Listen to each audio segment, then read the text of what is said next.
जिन लोगों का लिगामेंट में डैमेज आ जाता है, चाहे वो ACL हो, PCL हो, LCL हो, MCL हो घुटने के अंदर, उन लोगों में इनस्टेबिलिटी, घुटना हल्का हल्का सा हिलता है और कट कट की आवाज़ दे सकता है।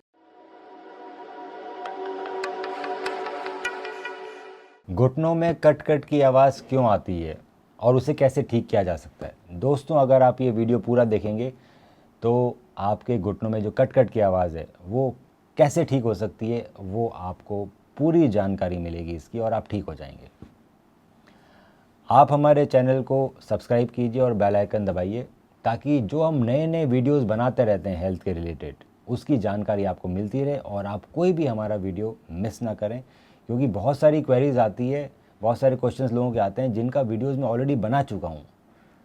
तो अगर आप सब्सक्राइब कर रखेंगे, बेल आइकन दबाएंगे, तो आपको रोज़ नोटिफिकेशन आते रहेंगे नए नए वीडियोज़ के, जो आपको सुरक्षित और हेल्दी रखेगा। घुटनों में कट कट की आवाज़ आने के कई सारे कारण होते हैं दोस्तों। पहला कारण होता है कि आपकी एक पर्टिकुलर मांसपेशी, जिसको बोलते हैं VMO, वास्टस मीडियलिस ऑब्लिकस, वो वीक है। क्यों वीक है? क्योंकि आपने कभी VMO की एक्सरसाइज नहीं करी, या फिर अगर आप जिम जाते हैं तो आप क्वाड्रिसेप्स और हैमस्ट्रिंग को ट्रेन करते हैं, कभी VMO को ट्रेन नहीं करते। इस वजह से जो आपका पटेला है, जो आगे की टोकरी है घुटने की, वो पीछे फीमर पे भिड़ने लगती है और कट कट की आवाज़ आती है। अगर हम इस पे ध्यान नहीं देंगे तो धीरे धीरे पटेला और फीमर के बीच का जो कार्टिलेज है वो घिसने लगता है और आपको एंटीरियर नी पेन, कॉन्डोमलेशिया पटेली, इस तरह के डिजीज़ डेवलप होने के चांसेस रहते हैं, जिसके अंदर आपका सीढ़ी उतरना चढ़ना बड़ा मुश्किल हो जाता है, लो हाइट से उठना बहुत पेनफुल रहता है। तो अगर आपको एंटीरियर नी पेन है, घुटने के आगे की तरफ पेन हो रहा है, जो कि सीढ़ियों में बढ़ रहा है या फिर तब बढ़ रहा है जब आप लो हाइट से उठ रहे हैं, तो आपको VMO एक्सरसाइजेस करनी चाहिए दोस्तों। तो आपकी कट कट की आवाज़ भी ख़त्म हो जाएगी और पेन भी ख़त्म हो जाएगा। VMO एक्सरसाइजेस के लिए हमने वीडियो बना रखे हैं, तो आप नीचे लिंक पे VMO एक्सरसाइज का वीडियो देख सकते हैं। दूसरा कट कट की आवाज़ का कारण होता है कि आपके लिगामेंट में डैमेज आ गया है घुटने में। तो जिन लोगों का लिगामेंट में डैमेज आ जाता है, चाहे वो ACL हो, PCL हो, LCL हो, MCL हो घुटने के अंदर, उन लोगों में इनस्टेबिलिटी, घुटना हल्का हल्का सा हिलता है और कट कट की आवाज़ दे सकता है। इस कंडीशन में अगर आपको ऐसा लग रहा है कि चोट के कारण आपको कट कट की आवाज़ बढ़ गई है, तो आप अपना MRI कराइए। MRI की रिपोर्ट आप हमें व्हाट्सएप कर सकते हैं और हम आपको फ्री ओपिनियन देंगे ऑनलाइन कि आखिर सबसे बेस्ट क्या तरीका रहेगा आपकी कट कट की आवाज़ को ठीक करने का और आपके लिगामेंट इंजरी को ठीक करने के लिए। तीसरा कारण रह सकता है दोस्तों मेनिस्कस इंजरी।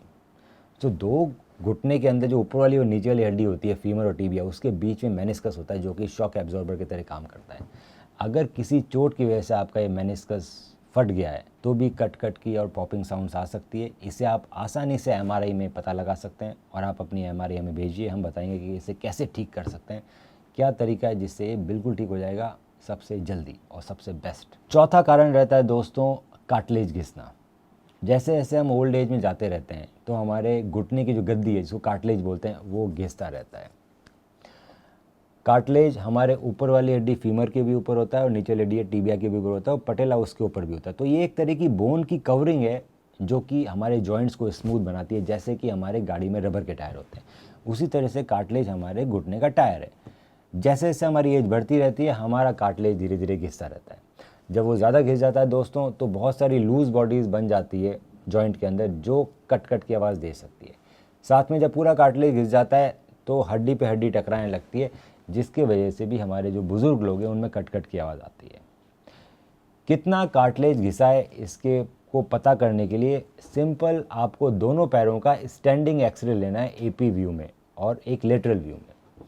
इससे मालूम पड़ जाता है कि आखिर घुटने का कार्टिलेज कितना घिसा है।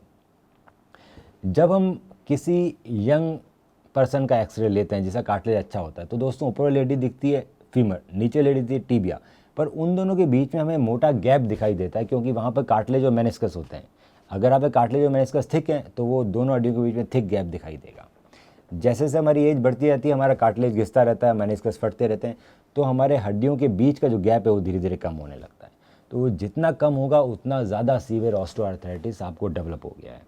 अगर जब हड्डी पे हड्डी चिपक जाती है, मतलब गैप पूरा ख़त्म हो गया है, ये कंडीशन काफ़ी सीवियर होती है और इसमें अमूमन लोगों को नी रिप्लेसमेंट करवाना पड़ता है क्योंकि चलना फिरना मुश्किल रहता है। अगर आप चाहते हैं कि आपका नी रिप्लेसमेंट नहीं हो, तो जब आपको कट कट की आवाज़ आने चालू हो रही है, जब आपका घुटना पूरी तरह से नहीं घिसा है, अगर आप रेगुलर एक्सरसाइजेस करेंगे नी की, तो ये घिसना कम हो जाएगा और हो सकता है कि आपका नी रिप्लेसमेंट बच जाए। पांचवा रीज़न रहता है दोस्तों, किसी मेटाबॉलिक कारण के चलते आपके घुटने में डैमेज हो गया है, जैसे कि गाउट, रूमेटॉइड आर्थराइटिस। गाउट दोस्तों आपकी बॉडी में यूरिक एसिड बढ़ने की वजह से होता है। यूरिक एसिड कैसे बढ़ता है? कुछ लोगों में कुछ एंजाइम्स नहीं होते जो कि यूरिक एसिड को डाइजेस्ट कर पाएँ, उसको मेटाबोलाइज कर पाएँ। तो जिन लोगों में वो एंजाइम्स नहीं होते, वो कई बार बाद में भी ऐसी कंडीशन डेवलप हो जाती है।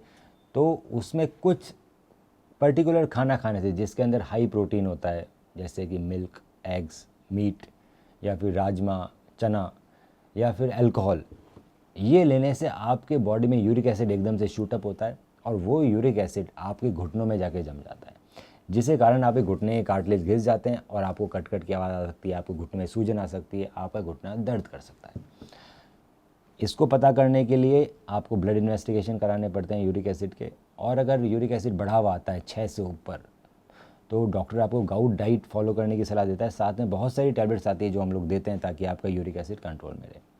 रूमेटॉइड आर्थराइटिस के कारण भी घुटने ख़राब हो जाते हैं दोस्तों, कट कट की आवाज़ आती है।